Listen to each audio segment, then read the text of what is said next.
We'd like to tell you a story about a salesperson. Meet Chris. Everyone said Chris was made for sales. He was outgoing, persistent. His view of sales was that it was merely a matter of convincing people, persuading them, and overcoming their objections. It was all just a numbers game. Chris found a company with products he believed in. So his new company gave him training and all the tools. They told him exactly what he needed to do. But at the end of the day, he still had to be committed to knocking on over 100 doors a day. Chris does this, and here is one of his typical sales calls.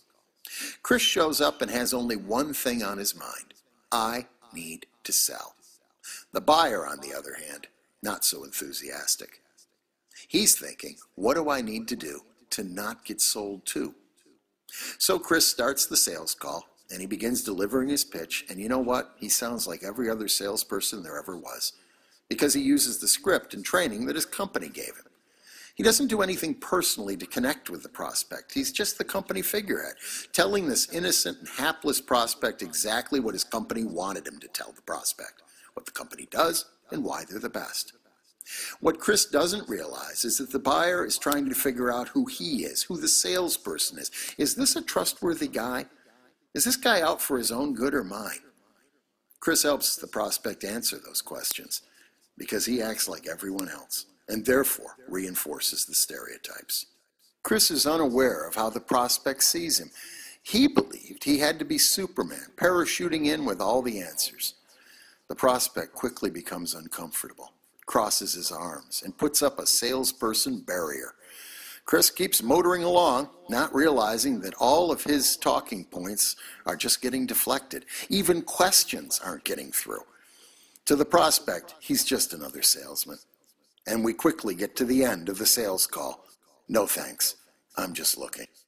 When he hears those words, Chris's shoulders sag and all the air goes out of him. In the back of the prospect's mind the whole time has been the idea that the seller's gain is my loss. And Chris, by sticking to a canned script, never got through that barrier. He just didn't connect. Undeterred, Chris would knock on more doors, and he repeated this over and over and over again. He was doing exactly what his company wanted of him. He used the training they gave him, and he followed their model. And he said to himself, I better get used to it. It's all just a numbers game. You know, Chris actually did make some sales, not because he was that great, but because when you knock on that many doors, you're bound to make some sales. But the rejections kept mounting, and he realized that he couldn't keep doing this. So what he did was reflect back on the sales he actually had made, and he realized that in each of these sales, a connection had been formed with his buyer. He needed a way to put this into practice more often. So he decided to become a student of the game. And he wanted to find out, how can I get on the same wavelength with a prospect? How can I emotionally connect with someone on a human level, on purpose?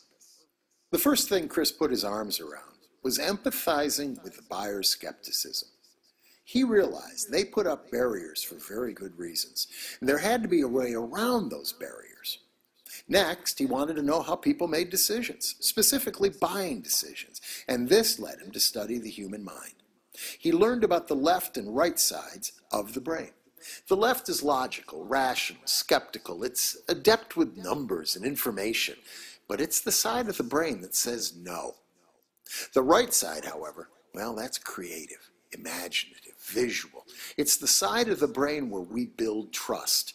It's also the side of the brain where we say yes. He found the pathway that would get him around the left side and into the buyer's right side, and it was storytelling. It was a way for him to create an emotional connection, a way to educate, to inspire, to be hopeful. It was a way to build trust. He then realized he needed to learn the basic principles of storytelling, how to construct and deliver a well-thought-out narrative. He learned how to craft stories using a proven, universal structure of storytelling.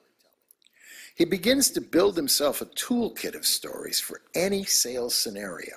Stories about himself, about his company, and how a client could use his company's offerings, about other clients and successes that they've had in the past, and about lessons learned.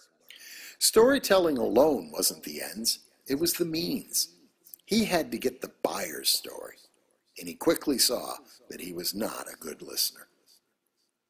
He learned he had to listen with more than just his ears. He had to incorporate sight so that he was in tune with the other person's feelings. He had to pay attention to body language. He was given an active listening model that contained the building blocks he could use in real life. The result? He became a more purposeful listener. Now Chris goes back into the field with a new approach.